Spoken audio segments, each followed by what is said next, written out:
Teman-teman, setelah 17 Agustus kemarin, upacara kemerdekaan Republik Indonesia berhasil digelar di IKN dan menuai respons positif dari sejumlah masyarakat. Yang perlu untuk ditanya sekarang dan menarik untuk dibahas adalah apa selanjutnya dari IKN.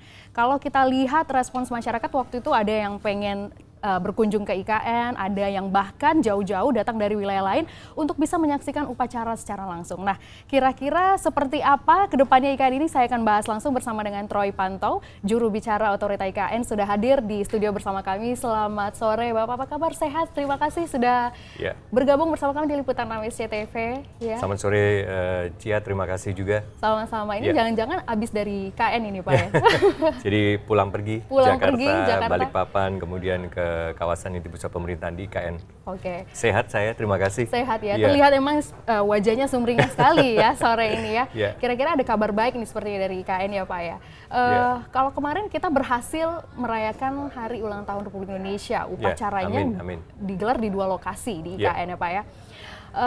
Saya juga melihat banyak masyarakat waktu itu yang berniat untuk datang ke IKN menyaksikan secara langsung. Jadi sebenarnya saya dan semua teman-teman ini bisa langsung datang ke IKN sekarang nggak sih Pak? Karena lagi pembangunan ya? Iya, jadi pertama-tama dari Otorita Ibu Kota Nusantara mengucapkan terima kasih untuk dukungan seluruh lapisan masyarakat dan juga media juga ya yang sudah menyiarkan, mempublikasikan upacara yang merupakan satu momen yang bersejarah bagi bangsa dan negara Indonesia. Memang hybrid di Ibu Kota Nusantara sendiri dan di Jakarta. Betul. Dan ya semuanya puji Tuhan ya alhamdulillah berjalan dengan baik.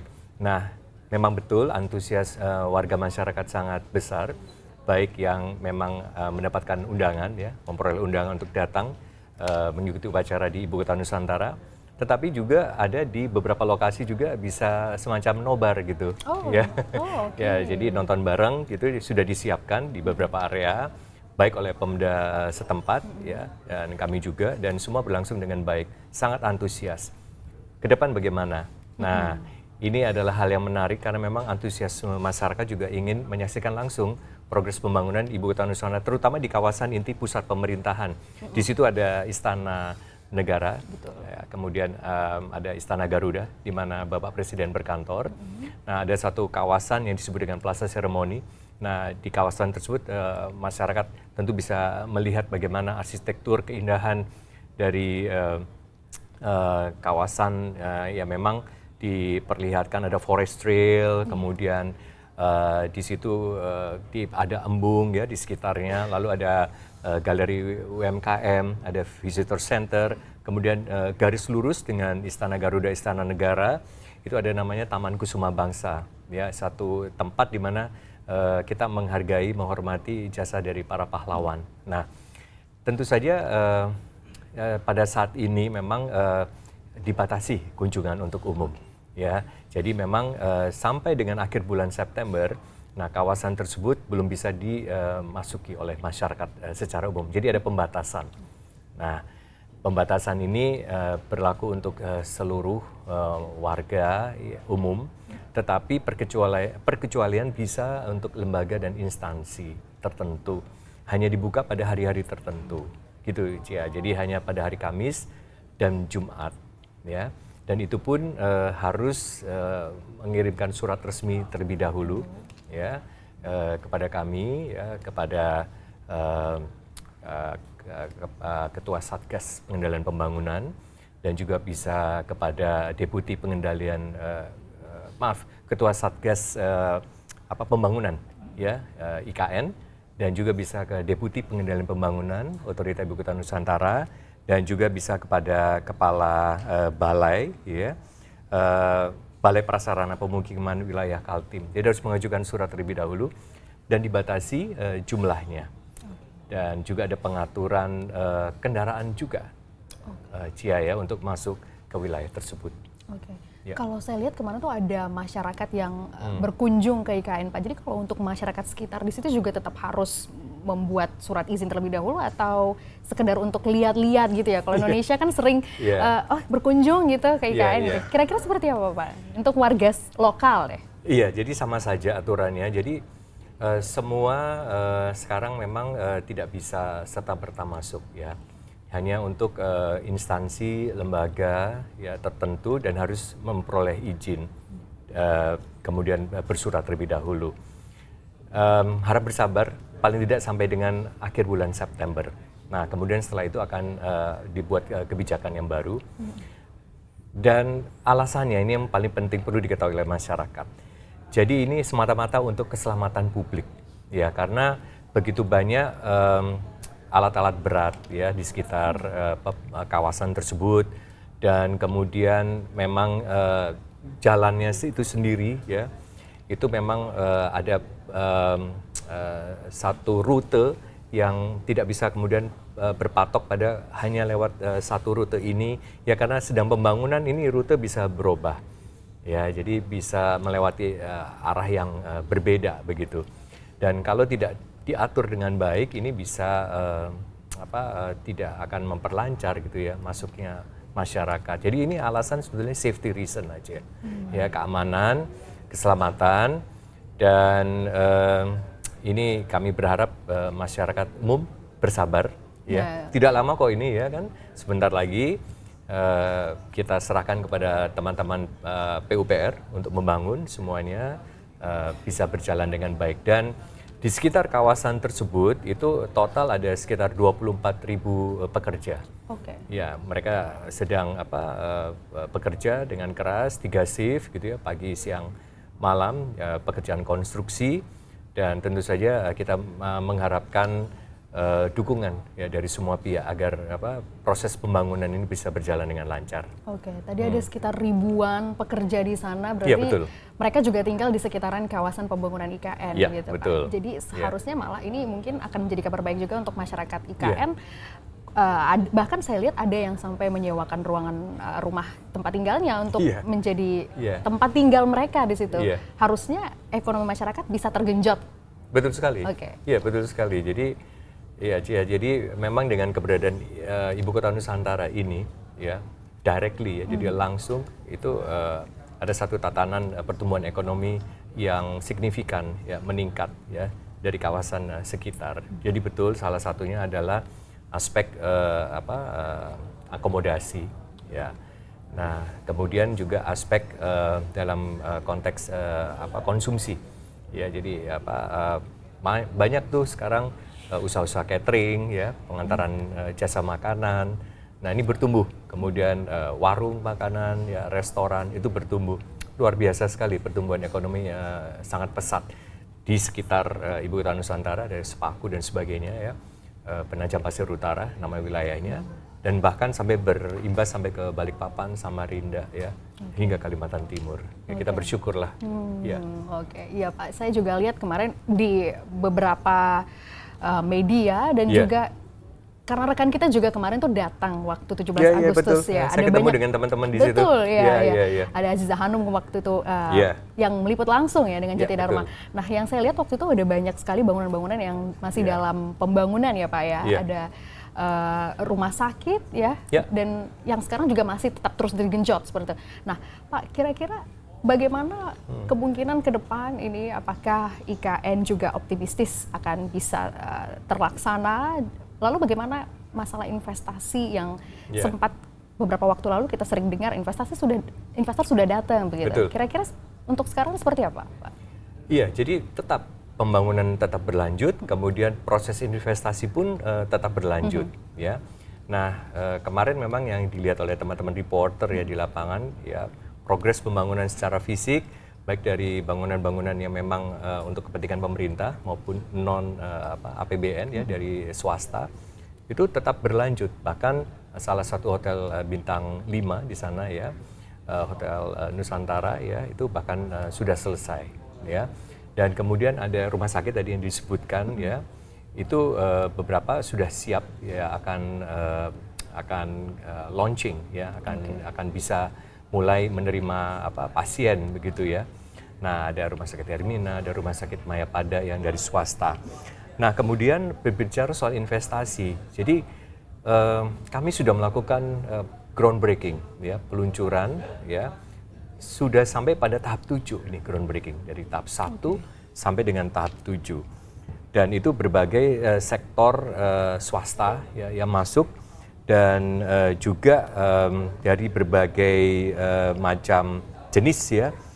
Misalnya dari perhotelan itu ada 8 investor swasta, kemudian dari hunian sendiri ada 6 investor swasta, dari bidang pendidikan ada 6 investor swasta, kemudian dari kesehatan ada 3 investor swasta, retail dan logistik ada 10 investor swasta dan BUMN, kemudian dari energi dan transportasi ada 2 investor swasta dan BUMN, lalu ada perkantoran ada 8 investor swasta dan BUMN, kemudian ada juga area hijau. Ya, itu ada 2 investor swasta, perbankan ada 6 investor swasta dan BUMN, dan terakhir ada media dan teknologi.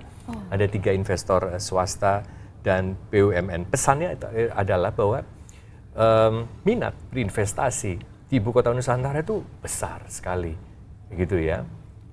Dan para investor ini tetap terpikat ya untuk membangun bersama-sama Ibu Kota Nusantara. Jadi ini menjawab kekhawatiran dari pihak manapun bahwa investasi di Ibu Kota Nusantara itu tidak terjadi, justru terjadi dan sangat antusias. Ya. Ini investor swasta ini berarti dalam negeri ya Pak ya. Bagaimana dengan investor luar yang sering digaungkan akan masuk ke IKN? Apakah saat ini juga sudah ada yang tertarik atau bahkan memulai pembangunan seperti itu, atau masih LOI saja Pak, letter of intent?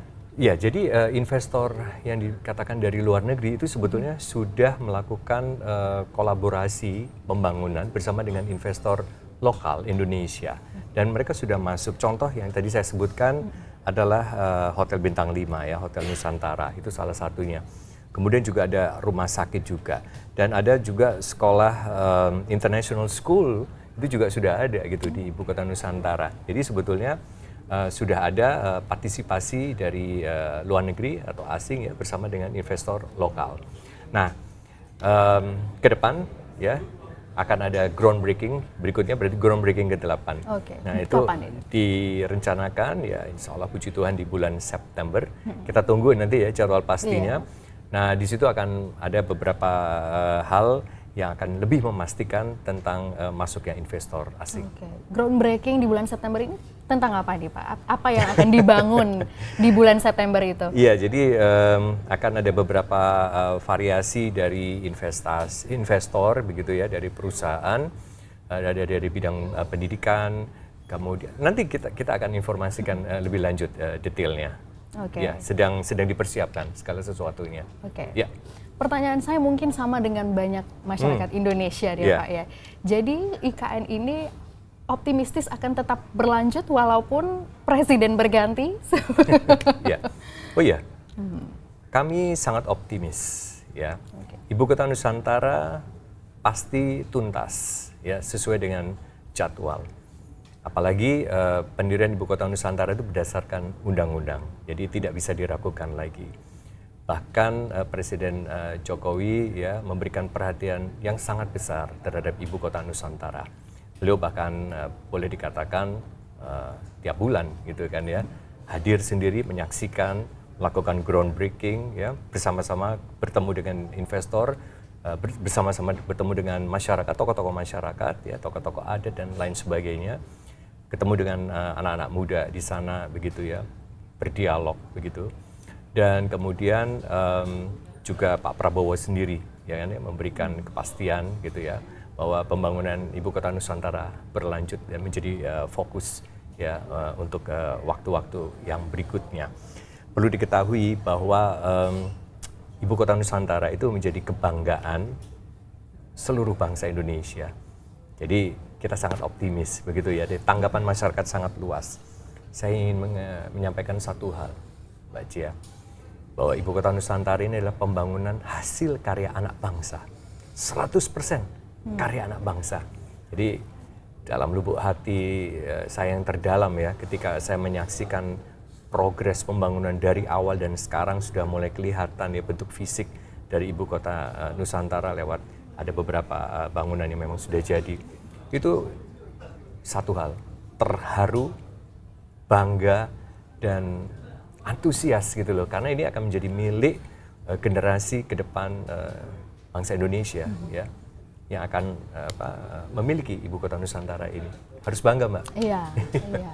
Ya tentu saya juga bangga kalau misalkan IKN ini juga bisa terlaksana walaupun ada Amin. mungkin respons ya Pak ya berbeda positif dan negatif terhadap IKN. Ya. Tapi pertanyaan yang saya ingin tanyakan kembali Ya. ke Pak Troy ini yang juga Ya. ramai dibicarakan dan ramai di media. Ya. Pak Jokowi rencananya akan pindah di bulan September. Tentu ini harus dikonfirmasi kembali ya Pak ya. Iya, iya. Nah itu bagaimana Pak? Apakah memang akan resmi pindah, permanen pindah, ataukah juga akan melihat situasi ke depannya? Ya, tentu saja harus dikonfirmasi Betul. kepada Pak Presiden langsung, Iya. begitu ya. Tetapi di dalam berbagai kesempatan, beliau mengatakan bahwa tinggal di Ibu Kota Nusantara itu bukan perkara tinggal kemudian pindah.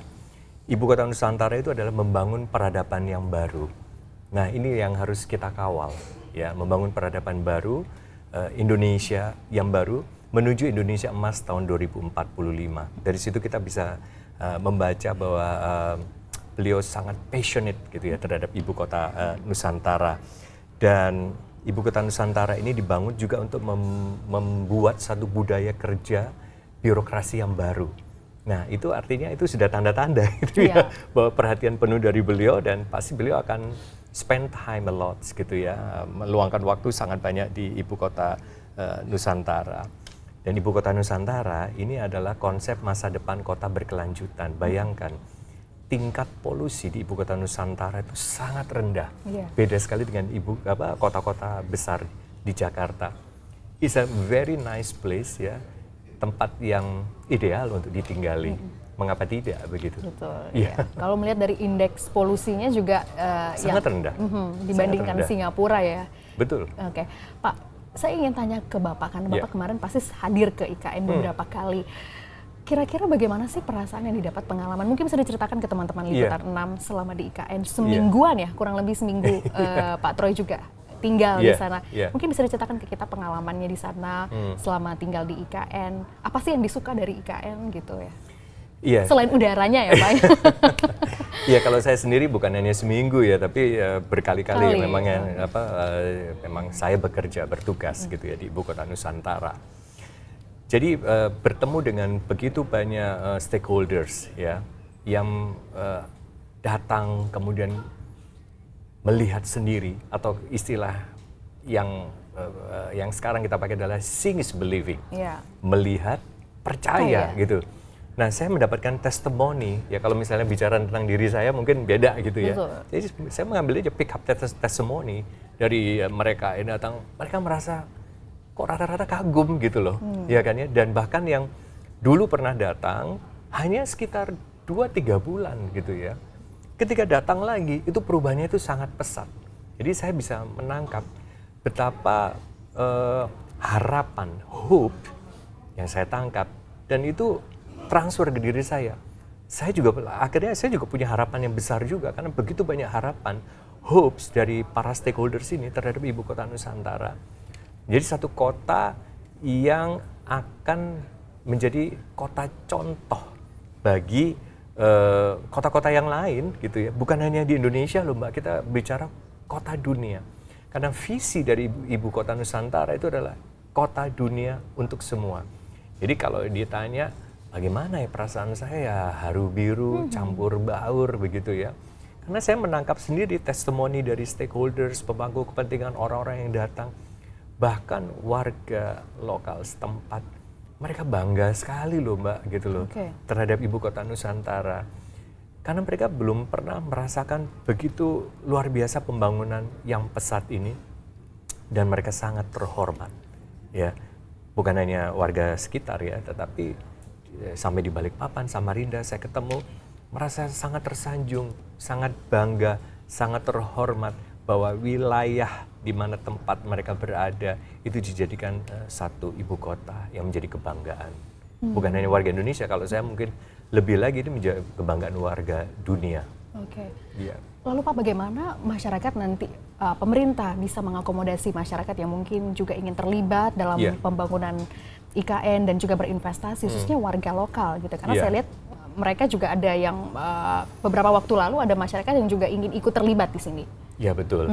Jadi kami mempersiapkan juga melalui pelatihan-pelatihan ya pelatihan kepada anak-anak muda di sana gitu ya, pelatihan tentang keterampilan praktis ya. Bagaimana mereka kemudian bisa membuka lapangan pekerjaan sendiri gitu ya, itu salah satunya. Jadi mereka mendapatkan kemanfaatan itu. Nah kemudian kepada ibu-ibu ya, ada pelatihan bagaimana menggunakan energi sinar matahari sehingga itu bisa digunakan untuk kegiatan sehari-hari ya. Lalu pelatihan literasi digital juga ya, tujuannya supaya mereka bisa membuka wawasan, lalu membuka lapangan pekerjaan, dan kalau mereka sudah bekerja mereka punya skill yang lebih meningkat lagi ya. Nah kemudian juga ya Ibu Kota Nusantara terbuka ya untuk mereka yang ingin menyumbangkan kontribusi ya, skill, knowledge-nya ya, tentu saja nanti ada aturannya juga gitu ya. Siapa untuk di bidang apa, kemudian mereka bisa turut serta ya membangun Ibu Kota Nusantara, terlibat, dan ini memang sudah terjadi baik dari sisi pekerja ya yang membangun ya, kemudian juga mereka yang juga terlibat juga di dalam organisasi seperti di OIKN gitu. Ya. Yang pasti berarti optimistis IKN tetap akan berlanjut pembangunannya. Betul. Walau di tahun 2025 kalau kita lihat informasinya sejauh ini anggarannya sempat turun begitu ya Pak ya, cukup signifikan dari 42,5 triliun sampai ke 143 sekian miliar. Apakah ini juga ada sinyal-sinyal tertentu yang mungkin akan memberikan dampak signifikan terhadap IKN, Pak? Ya, kita lihat saja nanti proses dari pengalokasian anggaran ini ya. Tetapi kami percaya bahwa pembangunan Ibu Kota Nusantara tidak akan berhenti ya, tetap berjalan gitu ya, dan sesuai dengan target ya. Seperti tahun ini diselesaikan untuk tahap pertama sampai dengan akhir tahun 2024, kemudian masuk kepada pembangunan tahap kedua. Itu memang sudah ada tahapan-tahapannya gitu ya. Ya, kami percaya bahwa pemerintah juga mengalokasikan anggaran yang cukup dan juga fokus bahwa Ibu Kota Nusantara ini akan terbentuk ya menjadi kota yang lengkap ya, sampai pada puncaknya adalah tahun 2045. Nah ini yang perlu saya sampaikan juga, bahwa pembangunan tahapan Ibu Kota Nusantara itu tidak berhenti sampai dengan tahun 2024. Tetapi ini pembangunan yang memiliki waktu ya, kurun waktu tertentu. Nah, sampai di puncaknya adalah tahun 2045. Nah, 2045 itu kami yakin bahwa itu menjadi kota yang zero emissions, yang nol karbon gitu ya. Artinya tidak ada polusi, semua berjalan dengan ideal, menjadi smart city ya. Ya, digital city, tapi tetap menghormati keberadaan lingkungan sekitar, karena pembangunan di Ibu Kota Nusantara itu hanya memakan sekitar 20% saja untuk pembangunan fisik infrastruktur. Nah, sisanya 65-70% lebih itu betul-betul untuk konservasi, jadi area hijau yang kita perhatikan. 10% itu untuk area pangan, jadi seperti itu. Luar biasa. Pak, terima kasih banyak sudah Sama-sama, bergabung bersama kami di Liputan 6 SCTV. Teman-teman tadi sudah mendengarkan penjelasan terkait dengan apa next-nya dari Ibu Kota Nusantara setelah kita sukses menyelenggarakan upacara di IKN beberapa waktu lalu tanggal 17 Agustus. Terima kasih sudah bersama kami di Liputan 6 SCTV. Kita tentu berharap bahwa IKN bisa diselesaikan sesuai dengan target dengan waktu pembangunan sampai 2045 tadi ya Pak ya? Iya betul, pada puncaknya. Puncaknya 2045. Ya. Terima kasih sudah bergabung bersama kami. Saya Gracia Ben, pamit, sampai jumpa dan salam SCTV.